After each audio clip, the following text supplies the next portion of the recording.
1-800-LAW-1010, 1-800-LAW-1010.com. Paul Harding, Martin Harding Mazzotti on the horn. Hey, Paul, how are you? Hey, good morning. Doing great. We're talking about this story, and we kind of kicked it around yesterday, but this guy won $80 million and then had to give up half of it to his wife because they were going through a divorce, living separately and in the middle of the arbitration process. You get a chance to look at this story, Paul? They shared past losses.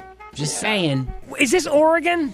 So this was in Michigan. Okay. And the law is pretty similar to here in New York, but the general theme is this. So if you are married and you buy things during the course of that marriage, it's going to become marital property. So now they decided, well, we don't want to be married, but they weren't divorced yet. And uniquely, they kind of filed for divorce in 2011.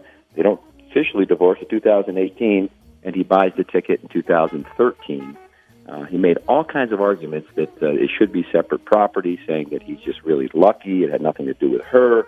But at the end of the day, he had to whack up the $80 million. The irony is that it probably cost him too much to get the divorce, so they pushed it, even though they filed, right? Or do you have to pay when you file? So there's some fees along the way, but you're paying potentially, I don't know if there was child support here, if there was any maintenance along the way.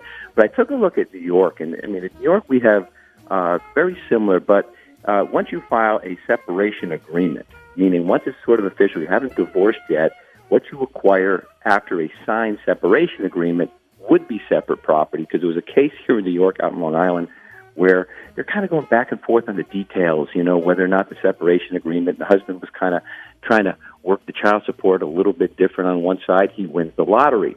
They sign the agreement the next day. He doesn't turn a lottery ticket in until a few weeks later, like, hey, look at me.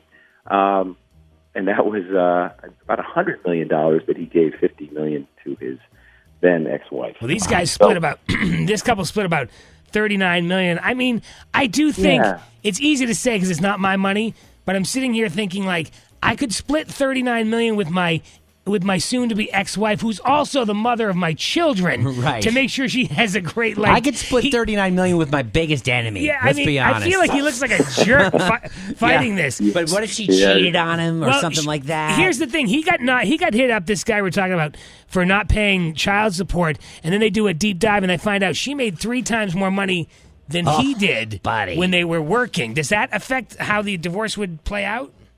Sure, you know, again, you start uncovering stuff, and everybody gets a little sneaky around that time. You know, you're not looking to be overly shared. But to your point, you got $39 million. You got some room to be generous and some room to be flexible there. But, you know, lawyers get involved, and all of a sudden they start telling you, well, you only have to pay, instead of half, you're just going to pay 30%, which sometimes might win, especially if you could settle the case and tie it up, which was probably the case here, because you're talking about 4 years before they ultimately settled it. Probably just trying to shave a few million off here, He just must not like her. Yeah, there must be keep some this in real court for animosity. this long, and yeah. like, I would have given you the half the money and never see you again. Yes, just make it happen quicker. Right. Like, I got to get to my new island. I love that his name is Rich, too, ironically.